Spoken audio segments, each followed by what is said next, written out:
If you're clicking on this video, you've heard the story. It's very unfortunate. I'm Mixed Martial Mike. That's Joey KO. And we really wanted to start this video off by saying our condolences to Keishla Rodriguez. Yes, definitely RIP. Sad news for the island of Puerto Rico. Condolences to the families, not just for her family, but also the Verdejo family. They're all going through it. These two had a relationship for over 11 years. They've known each other for a long time. And it's really a shocker for a lot of people who know this man. And it hits home for me and my brother because, as you see in the background, that's actually my mom taking a picture with him backstage in his last victory at Madison Square Garden. My aunt actually has a really good relationship with his family.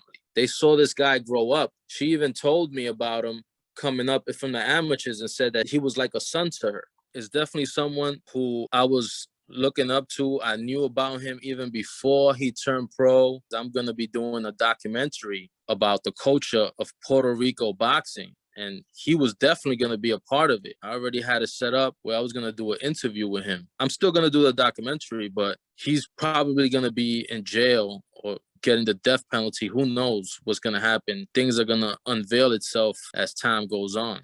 At this point, we do not have to respect his career. We do not have to respect him as a man. He has no respect for human life, and we have to speak diligently and honestly about this man. It's totally unfortunate that you can, in one moment, in a flash, decides to do a heinous crime. It's pretty remarkable the blur the line is between a normal person and a person who eventually can commit a crime such as this. It's crucial that we mention our connection because we know specifically that he was raised in the churches. He was treated with love and support. He was a good person. It seemed that way, yeah. But I believe this is a horror story of someone who didn't want to take themselves or hold themselves accountable. So this is a story that, trust me, shocks us at home, and it's something that we take no pleasure in speaking on. I was trying to think of why would someone like him do this? And I really don't have the answers, but what I can think is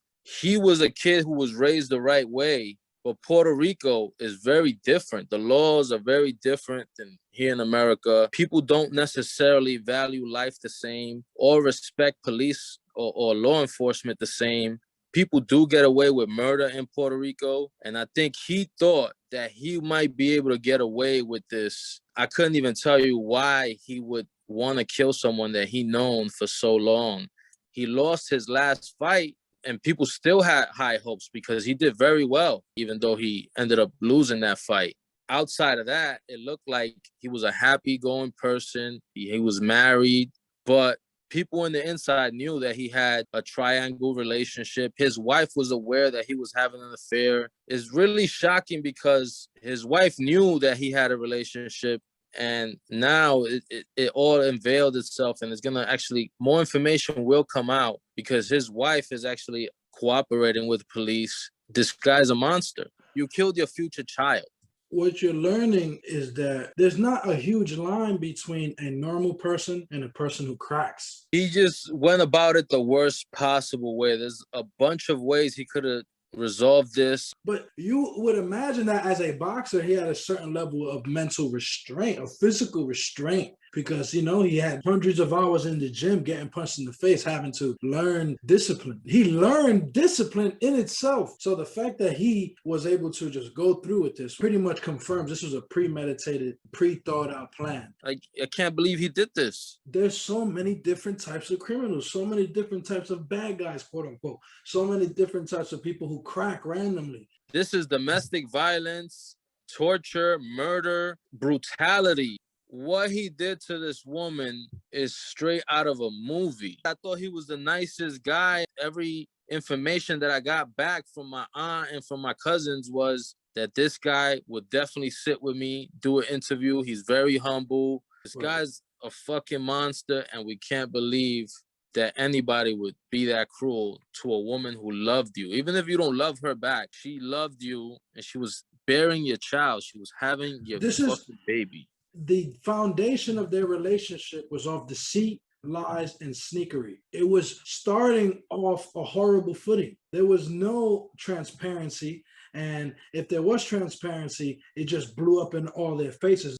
Another thing to add was that the mom of Rodriguez also had warned her because Felix Verdejo had threatened her before. He didn't want her to have the baby. When they met up, it was to confirm if she really was pregnant. You know, he lured her in like that. That was the bait. Oh no, let's talk about it in person. And that's when he killed her.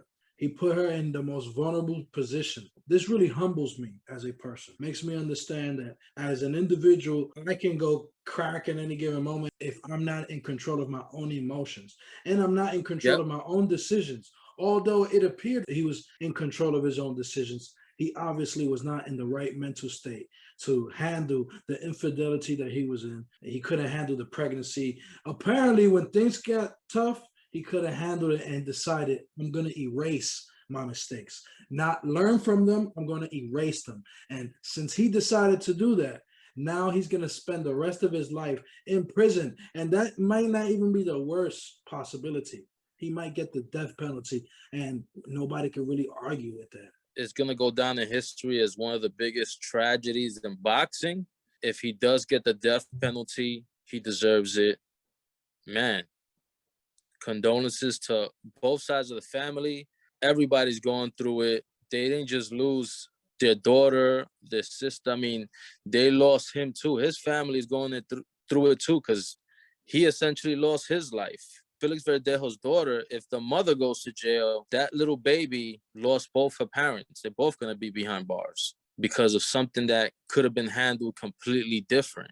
I always try to take myself out of bad situations. We all go through it in life. You know, at the end of the day, it was really the dumbest decision to do that. It just doesn't even fucking make sense. That's my final thoughts. I'm not gonna, keep rambling about this because it's upsetting, and I know a lot of people are hurting over this. We definitely want to end this video by leaving another condolences to Keishla Rodriguez and her family, and even the Verdejo family, because although Verdejo himself was the perpetrator, the Verdejo family is filled with wonderful people, and they've lost a part of their family as well, and it's out of their control. I want to wish everyone involved positivity, peace of mind, condolences, definitely. Absolutely.